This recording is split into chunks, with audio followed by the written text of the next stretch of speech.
arralee gosa fakkaata warraangaalee bedrubbinke arralee gosa fakkaata namanu banne du'aayinke arralee gosa fakkaata namanu banne du'aayinke arralee gosa fakkaata nama saangalee du'aayinke guyyaan tokko garuu jira guyyaan akka biddaa gubu guyyaan kun guyyaa waaqaati namni keessa boodan qabu jalloonni barroof tuulanii inni baamu raawwatanii damee fidda isaaniitti miisu daaraataa buufatanii kan jettee silaa dhaga'ee namni maali maaf uffate kan foonii guddirfachuu malee lubboosaa maaliif dagatee aadaraa kaayaa waaqa machaa babbadiin guluutuu raawwateen nu gargaaree adagee darannaa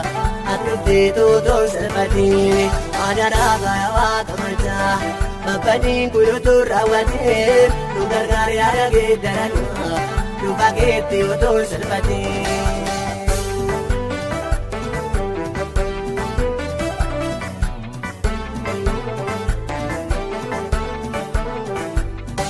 Kaleessa si waaqessu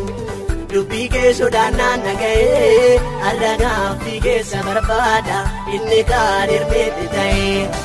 kaleessa si waaqessu dubbii kee sodaannaan dhaga'ee arragaa fi keessa barbaada inni kaan hirmeetti ta'ee karaasaa baay'ee siin jiru alalaan akka dhalormaa isin kaleessatti fayyee deebi'ee dubbii keetti mormaa. Bisooroo jallisaa sababii funaanuu qabee nama hundattis garaa dhiphataa jechaan toluundumaan wallabee otoo kaanaan deddeebinu guyyaa keessa na eeguu mannaa dhiigalmoo keetiin nu qulleessi har'a yaada geeddarannaa otoo kaanaan deddeebinu guyyaa keessa na eeguu mannaa dhiigalmoo keetiin nu qulleessi har'a yaada geeddarannaa. Arralee gosa fakkaata warraangaalee bedrubbinke arralee gosa fakkaata namanu banne du'aayinke arralee gosa fakkaata namanu banne du'aayinke arralee gosa fakkaata nama saangalee du'aayinke guyyaan tokko garuu jira guyyaan akka biddaa gubu guyyaan kun guyyaa waaqaati namni keessa boodan qabu. Jalloonni barroof tuulanii inni baamu raawwatanii damee fidda isaaniitti miisu daaraataa buufatanii kan jettee silaa dhaga'ee namni maali maaf uffate kan foonii guddirfachuu malee lubboosaa maaliif dagatee aadaraa kaayaa waaqa machaa babbadiin guluutuu raawwateen nu gargaaree adagee darannaa atnuttee tuutuun salphatiin aadaraa kaayaa waaqa machaa babbadiin guluutuu raawwateen nu gargaaree adagee darannaa nu bageetti tuutuun salphatiin.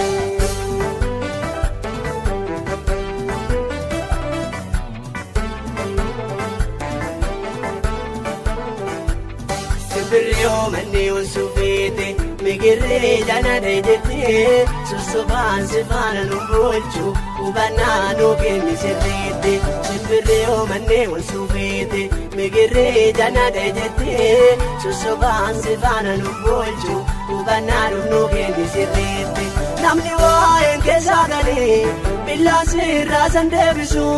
waraasiif daddarbaan diinaa iddoo isaa san gadhiisisu. Waawwashaa kanneessi dibnee iddoo kaarraa boru hin jirru uleen kee akka nutti dhumne otoo binnee wal gurgurru uleen jaallotaa bultee dirra keenya dha'uu mannaa dhiigalmoo keetiin nu qulleessi har'a yaada geeddarannaa kacheen jaallotaa tuwame